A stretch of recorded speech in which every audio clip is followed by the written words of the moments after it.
Ruth chapter 1, Holman Christian Standard Bible. During the time of the judges, there was a famine in the land. A man left Bethlehem in Judah with his wife and two sons to live in the land of Moab for a while. The man's name was Elimelech, and his wife's name was Naomi. The sons of his two sons were Mahlon and Chilion. They were Ephraimites from Bethlehem in Judah. They entered the land of Moab and settled there. Naomi's husband Elimelech died, and she was left with her two sons. Her sons took Moabite women as their wives. One was named Orpah, and the other second was named Ruth.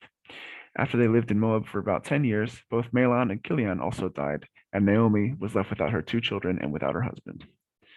She and her daughters-in-law prepared to leave the land of Moab because she had heard in Moab that the Lord had paid attention to his people's need by providing them food. She left the place where she had been living, accompanied by her two daughters-in-law, and traveled along the road leading back to the land of Judah.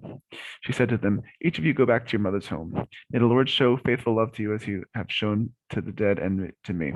May the Lord enable each of you to find security in the household of your new husband." She kissed them and then wept loudly. "No," they said to her, "we will go with you to your people." But Naomi replied, "Return home, my daughters. Why do you want to go with me? Am I able to have any more sons who could become your husbands? Return home, my daughters. Go on, for I am too old to have another husband. Even if I thought there was still hope for me to have a husband tonight and to bear sons, would you be willing to wait for them to grow up? Would you restrain yourselves from remarrying? No, my daughters, my life is much too bitter for you to share, because the Lord's hand has turned against me." Again they wept loudly, and Orpah kissed her mother-in-law, but Ruth clung to her. Naomi said, "Look, your sister-in-law has gone back to her people and to her God. Follow your sister-in-law." But Ruth replied, "Do not persuade me to leave you or go back and not follow you. For wherever you go, I will go, and wherever you live, I will live.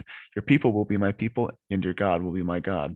Where you die, I will die, and where there I will be buried. May Yahweh punish me and do so severely if anyone but death separates you and me." When Naomi saw that Ruth was determined to go with her, she stopped trying to persuade her. The two of them traveled until they came to Bethlehem. When they entered Bethlehem, the whole town was excited about their arrival, and the local women exclaimed, "Can this be Naomi?"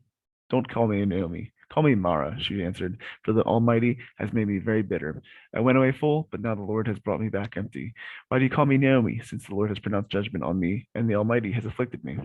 So Naomi came back from the land of Moab with her daughter-in-law Ruth, the Moabitess. They arrived in Bethlehem at the beginning of the barley harvest.